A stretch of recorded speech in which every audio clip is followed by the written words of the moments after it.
Tout de suite, le JT.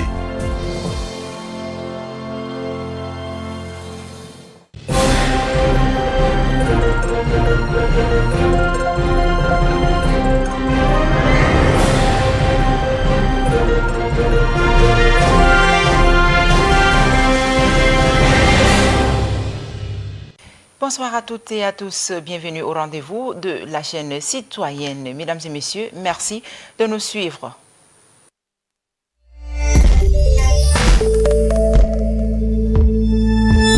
À l'entame de cette édition, le Forum national sur l'assainissement du Tchad a été lancé ce matin dans les locaux de la Maison de Médias, dans un point de presse organisé par le ministère de l'Eau et de l'Énergie, afin d'annoncer au public le calendrier du dit forum qui se tiendra du 2 au 4 septembre 2025. Suivez les propos du président du comité technique d'organisation au micro de Yaki Lydia.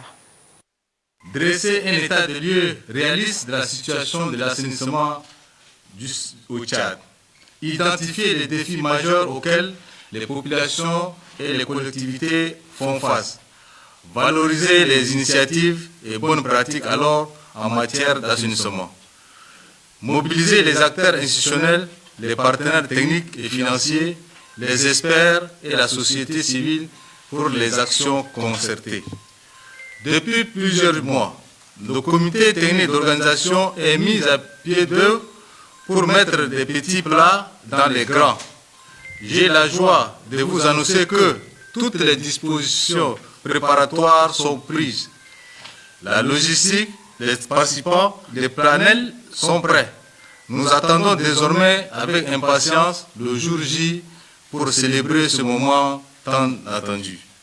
J'invite donc, à travers vous, les partenaires du Tchad, les médias, les experts, les chercheurs, les autorités locales, les organisations de la société civile et les collectivités territoriales à se mobiliser activement pour rendre la réussite de ce forum éclatante. À Pala, dans le Mayo-Kébi-Ouest, les agents de force de l'ordre et de sécurité ont présenté ce matin quelques malfaiteurs à la presse. C'était en présence du délégué provincial des responsables de la sécurité de la dite province. Plus de précisions avec notre correspondant depuis Pala, Dieudonné Barnabas. Grâce à la vigilance des forces de défense et de sécurité, ces réseaux de présumés voleurs ont été démantelés. Ces bandits qui pilulent dans la ville de Pala et ses environs opèrent dans plusieurs domaines. Le cambriolage des boutiques, le vol de motos et le bétail, le faux et usage des faux billets et la vente des stupéfiants. Pour le commandant de la Légion numéro 17, Kalini Ousmane, le démantèlement de ce groupe de bandits était le fruit d'une bonne collaboration de la population avec les forces de défense et de sécurité. Le délégué général du gouvernement auprès de la province du Mayo-Kébi-Ouest, Abdelmanan Katab, a salué les efforts consentis par les agents de la sécurité avant de marteler que ces présumés bandits ne resteront pas impunis. Je dis bravo aux forces de défense et de sécurité et nous allons continuer dans cet état. Ils ne sortiront jamais de nos griffes. Maintenant, ils sont là devant vous et nous allons le présenter devant la juridiction et ils répondront de leurs actes. Ces réseaux de voleurs démantelés illustrent bien la politique des plus hautes autorités du pays de renforcer la gouvernance locale en matière de sécurité des personnes et la protection de leurs biens.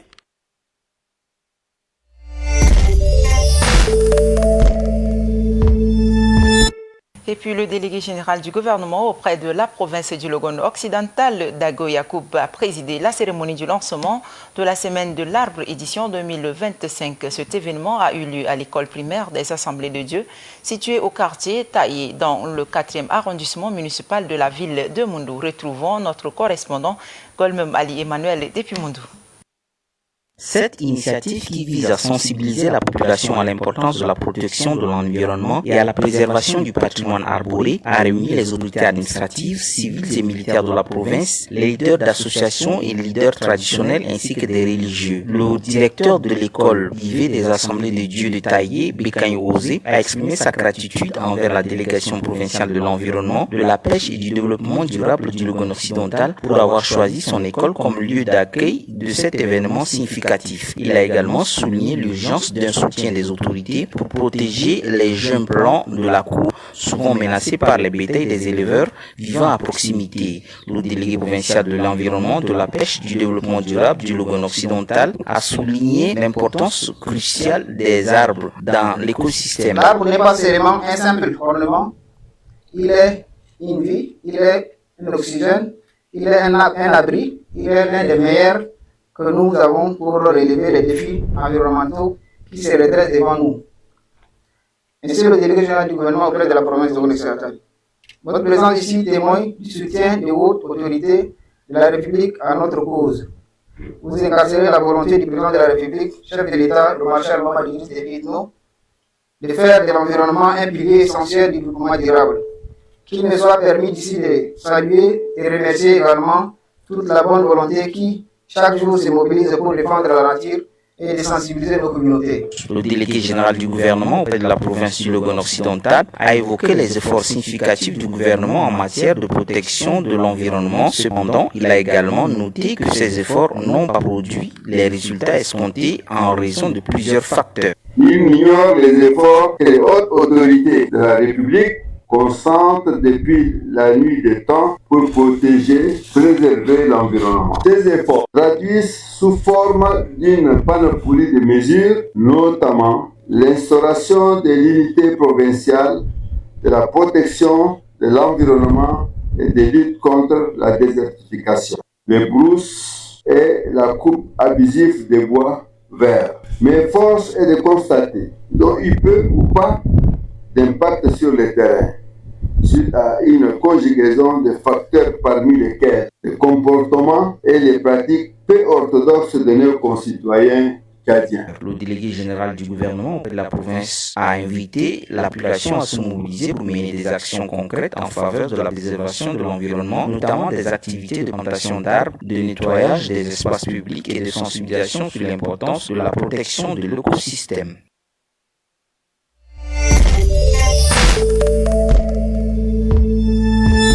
L'utilisation du téléphone portable au volant demeure une pratique monnaie courante dans la capitale du Tchad. Un bon nombre des automobilistes s'exposent aux risques liés aux accidents de voie publique. Ce sujet a retenu l'attention de notre reporter Milamoum Sidouane avec le récit des Kaobari Maloum Esther. Téléphoner en pleine circulation constitue une distraction majeure qui réduit considérablement l'attention du conducteur et ralentit sa capacité à réagir face aux imprévus. Pourtant, nombreux sont ceux qui persistent à converser au téléphone en conduisant, ignorant ainsi la sécurité des passagers et des piétons qui partagent la chaussée avec eux. Ok, le téléphone n'est pas interdit, l'utilisation du téléphone n'est pas interdit pour toute personne parce que c'est un moyen de communication. Lorsqu'on se met à conduire, on doit mettre déjà sur notre mode n'est pas dérangé, ou soit sur le mode avion, ou soit non, je suis occupé, je vous rappellerai plus tard. À défaut, s'il y a une nécessité, vous pouvez marquer un arrêt sur l'heure de pause pour communiquer avec votre interlocuteur. Ou soit vous mettez votre téléphone sur silencieux pour éviter à ce que vous risquez les vies des autres usagers et votre vie aussi.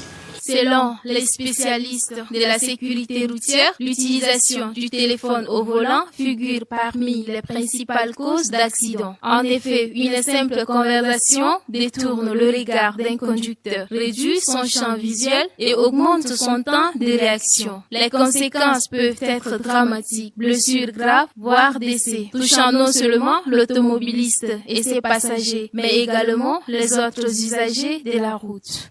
Ok, les risques liés à la communication au volant sont multiples. Nous savons déjà que les accidents nous attendent déjà puisqu'on perd le contrôle. Lorsqu'on veut communiquer, on n'a pas une concentration de la conduite. Il ne peut quitter le volant. L'esprit peut être bouleversé. Et si on a un interlocuteur, soit une communication émotive ou soit émotionnelle qui vous entraîne dans la colère, ça vous pousse à ne pas déjà prendre au sérieux sérieux la conduite que vous êtes en train de gérer votre vie et la vie des autres usagers. Bien que la loi interdit formellement l'usage du téléphone en conduisant, cette pratique perdure. Les autorités rappellent qu'il est vivement recommandé de s'arrêter dans un lieu sûr avant de décrocher un appel. La priorité doit rester la sécurité routière, car un geste anodin peut, en une fraction de seconde, se transformer en tragédie. Et puis une délégation présidentielle conduite par le conseiller Dime Ibet et quelques autorités se sont rendues à Mondou, dans la province du Logone occidental. Cet déplacement a pour objectif de transmettre les condoléances du chef de l'État à l'ancien ministre Laoukan Kourayo Médard et toute sa famille suite au décès de son géniteur. Retrouvons depuis Mondou Golmem Ali Emmanuel. Cette visite témoigne de la solidarité et du soutien du chef de l'État envers l'ancien ministre de l'État Laoukan Kourayo Médard et sa famille, éprouvée en ces moments difficiles. Au nom du chef de l'État, le chef de mission Dime Ibet a eu l'honneur de transmettre les vives compassions du maréchal Mamad Idriss Déby Itno. Nous, on veut au nom du chef de l'État vous présenter ses condoléances les plus attristées, ainsi qu'à vous et à toute la famille. Et nous sommes de vous dire beaucoup de courage, et ça c'est un passage obligé que personne ne pourra se soustraire. Donc, on vous présente toutes nos condoléances au nom du chef de l'État. Vous faites beaucoup de courage. Présentez aussi nos condoléances à la famille, ceux-là qui sont présents, tout comme ceux qui étaient déjà repartis. Et nous avons appris que le conseil des familles s'est tenu et que les gens devraient déjà repartir. Mais Dieu merci, quand on avait annoncé notre arrivée, beaucoup étaient restés pour nous attendre. Donc, on vous présente une fois de plus toutes nos condoléances. Présentez aussi le condoléances du chef de l'État à toute la famille et à tous ceux qui nous sont proches et que la terre nous soit déjà. Laoukan Kourayo Médard a exprimé sa profonde gratitude pour la visite de condoléances effectuée par les conseillers au nom du chef de l'État.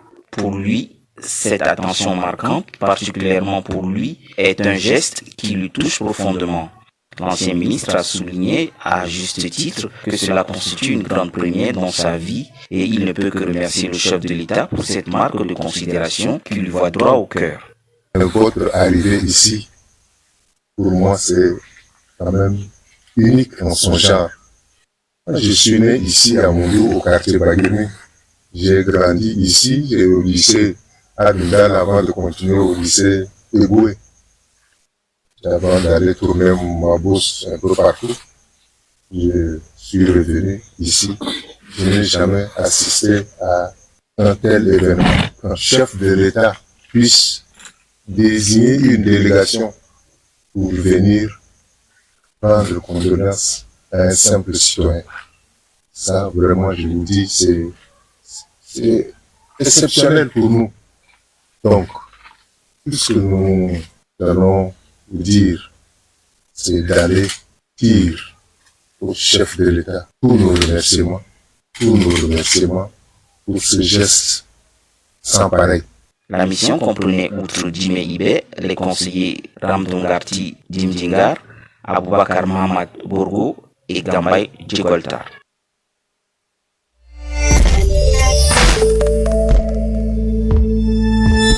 Et puis le portrait de la semaine nous conduit à la rencontre d'une dame au destin singulier, engagée corps et âme dans la défense des couches vulnérables.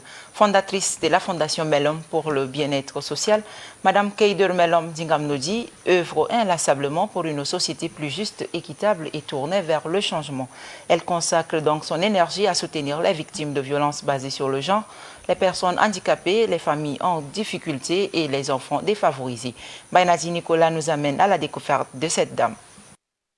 Âgée de 43 ans, née le 27 octobre 1981 à Sarr, dans la province du Moyen-Chari, Madame Keider Melom Dingamnodi est la deuxième d'une fratrie de 7 enfants. Fille de Koylo Nkinabe Chafé et de Emilienne Dimgar, elle a bâti son parcours sur une solide formation académique et une volonté inébranlable de servir autrui. Sociologue de formation, spécialisée en counseling social et en accompagnement psychosocial. Elle incarne aujourd'hui une figure clé de la lutte pour l'égalité des genres et l'autonomisation situation des femmes au Tchad. Mère de 2 enfants et résidant dans le 7e arrondissement de N'Djamena, elle allie ses responsabilités familiales à un engagement professionnel et associatif remarquable. Fondatrice et présidente de la Fondation Melom, elle a fait de son organisation une plateforme d'action concrète pour améliorer les conditions de vie des femmes et des jeunes vulnérables. Point focal genre au sein du ministère de la Femme et de la Petite Enfance. Conférencière et formatrice, elle s'investit également dans la sensibilisation contre les violences basées sur le genre, le développement personnel et l'insertion socio-économique des femmes. Son parcours académique illustre sa détermination, de la maternelle à Abidjan à ses études supérieures à Rabat. En passant par Nouakchott, Moundou, N'Djamena et Sar, elle a su enrichir ses connaissances pour mieux servir sa cause. Diplômée d'État en sociologie, elle a choisi de mettre ses compétences au service des plus vulnérables.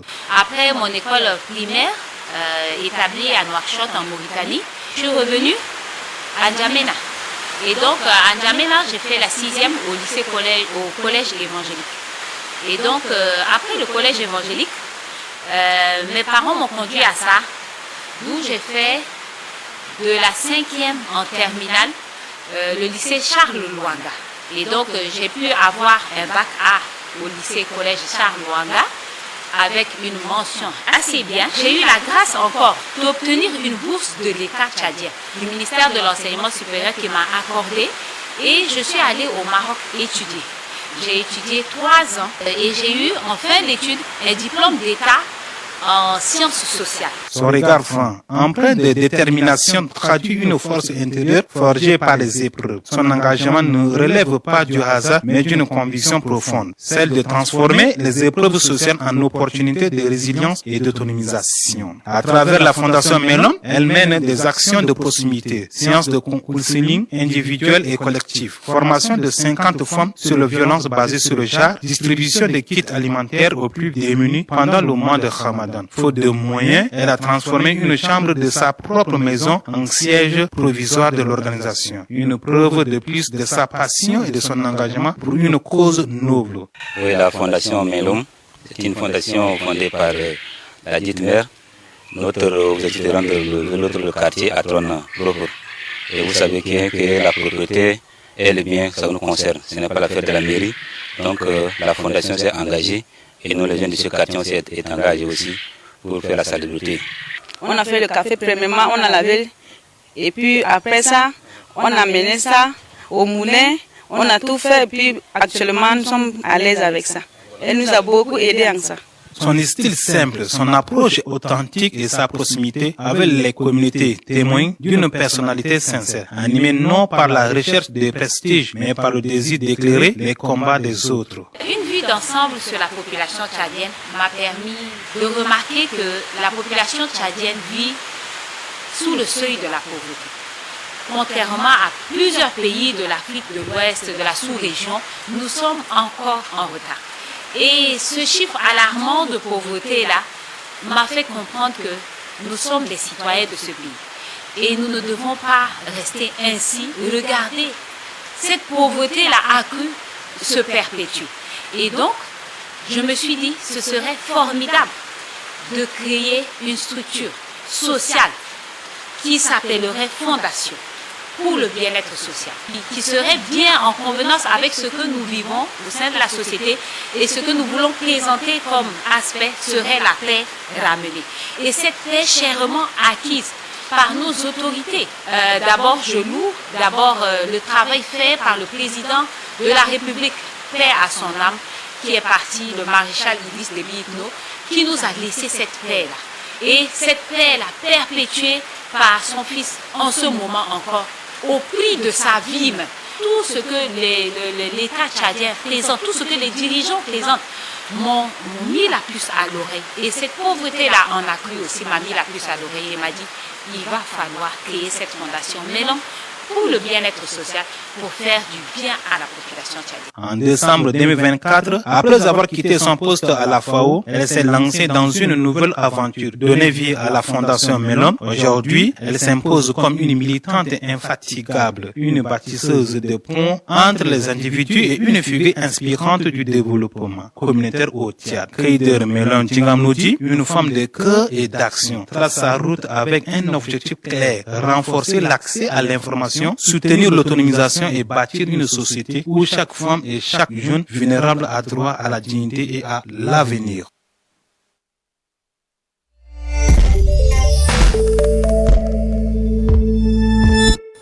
Et puis au Tchad, la santé publique demeure une préoccupation majeure. Confrontée à des défis persistants, les autorités en charge de la santé doivent garantir le bien-être de la population. Quel obstacle et quelle perspective? On en parle avec Roselyne Ndiekourbois.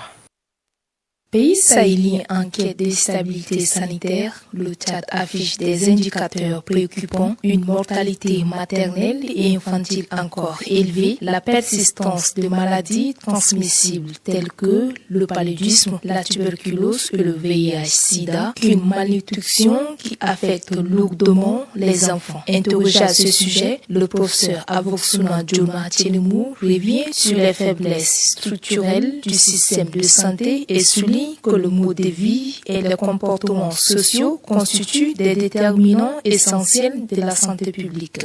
Un secteur de la santé, ça s'évalue sur la base de ses résultats. Et les résultats des secteurs de santé, ce sont les indicateurs de santé.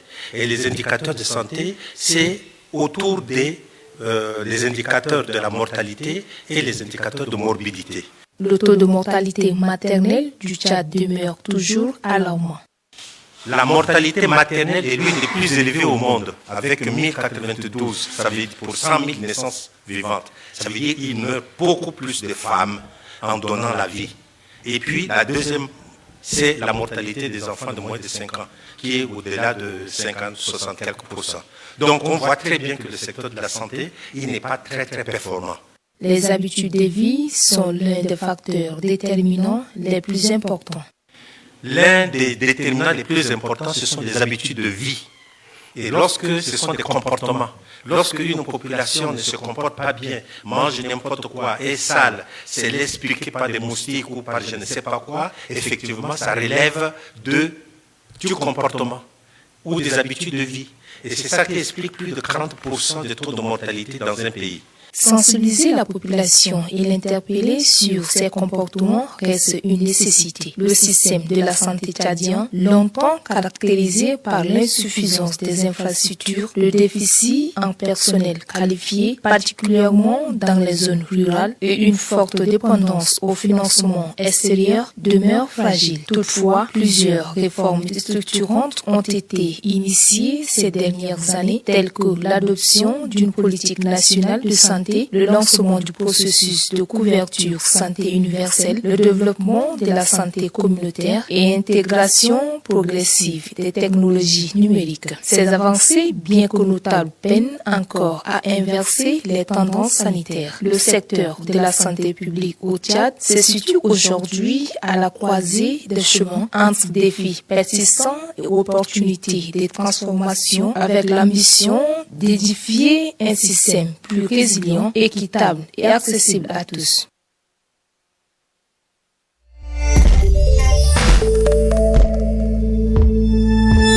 La suite de l'actualité à présent, religion, mesdames et messieurs, entre louanges et exégèse et pastoralité, la journée du 20 août 2025 à Cotonou a donné le tempo à l'axe 3 du Congrès des évangéliques d'Afrique francophone, centré sur une question divorce et mariage, un thème aussi sensible que crucial, suivi du culte de clôture. Josephine Nabi nous en dit un peu plus. Cotonou a vibré ce mercredi au rythme d'une journée dédiée à l'axe 3 du Congrès des évangéliques d'Afrique francophone, marquée par des louanges et des enseignements.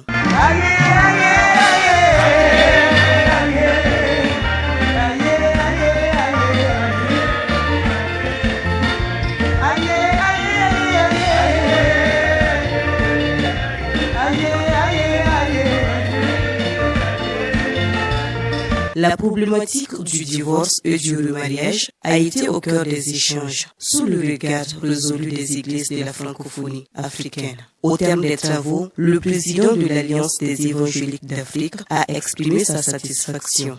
La Bible enseigne que le mariage est une institution du Créateur où un homme et une femme s'engagent l'un envers l'autre pour la vie.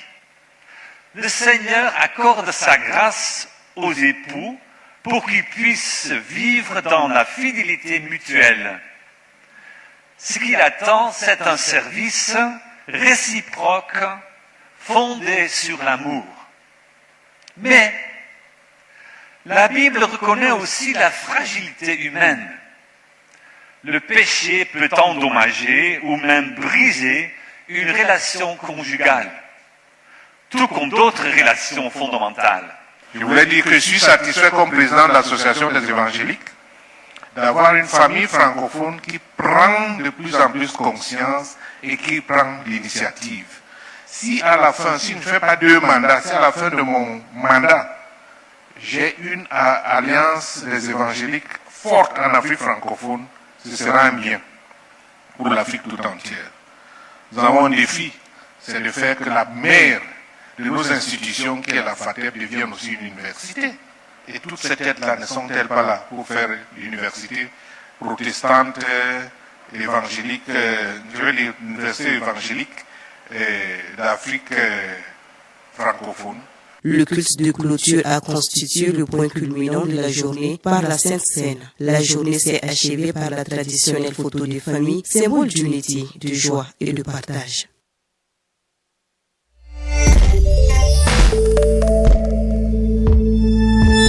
Et puis hors de nos frontières, le ministre burkinabé des Affaires étrangères, Karamoko, Jean-Marie Traoré, a reçu en audience le lundi dernier l'ambassadrice des États-Unis au Burkina Faso. Les 2 personnalités ont échangé sur les grands axes de la coopération bilatérale allant donc de la sécurité à l'économie en passant par la solidarité et la migration.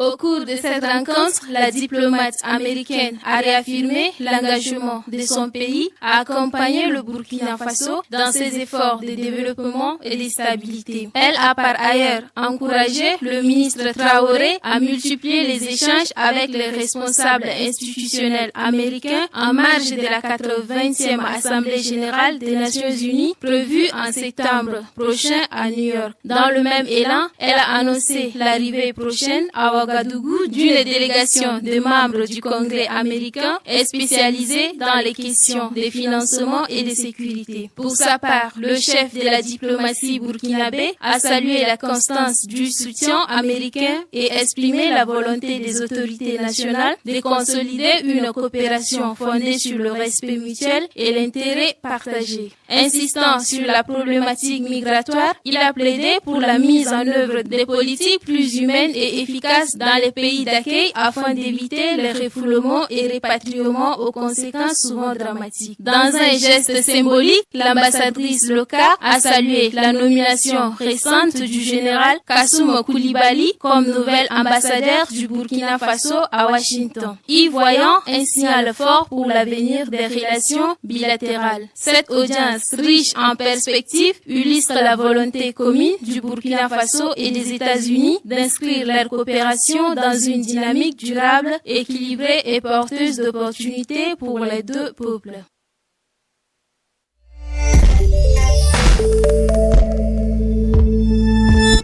La page sport à présent, à moins d'un mois du match face au Ghana, le nouveau sélectionneur d'Essao, Raoul Safoui, surprend en écartant 7 joueurs dès les premiers jours du regroupement.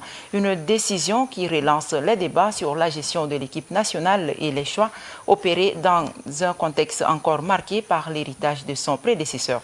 Maïdik Samsadok nous en dit un peu plus. À seulement 2 séances d'entraînement, le sélectionneur national des Sao du Tchad, Raoul Sauvé, frappe fort. Il écarte 7 joueurs pour le stage de préparation du match face au Ghana prévu le 4 septembre prochain au stade Maréchal Idriss Déby de Mandiaf. Cette décision aussi soudaine que symbolique pose plusieurs questions sur la méthode du technicien et le processus de sélection en amont. D'aucuns y voient une volonté de marque, une rupture avec le passé, d'imposer son autorité dès les premières instances. Face à ce vide créé, le sélectionneur national national Raoul Sauvé a délégué au directeur technique national la tâche de faire appel à d'autres joueurs locaux pour combler les absences. Une responsabilité qui, dans une sélection professionnelle, revient en principe à l'entraîneur principal, renforçant ainsi l'idée que le climat en interne pourrait encore marquer des clartés. Dans un contexte alors que l'équipe nationale est toujours convalescente après une série de mauvais résultats, la question reste entière. Le Tchad peut-il espérer autre chose qu'une résistance symbolique face aux Black Stars? Le public entend certes des résultats, mais il entend surtout une identité de jeu, une cohérence, une équipe en construction. Ce changement brutal annonce-t-il un fond de jeu promoteur ou un tâtonnement plongé? À l'approche du rendez-vous de septembre, les supporters des SAO observent sceptiques mais pleins d'espoir, car au-delà des non-barrés ou ajoutés, ce sont la cohésion, le projet et la vision à long terme qui détermineront si cette nouvelle ère marque une réelle relance ou un nouvel épisode d'instabilité. Merci. La phase du groupe du CHAN 2025 a connu son dénouement. Les affiches des quarts de finale sont enfin révélées. Ainsi, le tableau final s'est déjà affiché. Diekamsom Evariste nous en parle.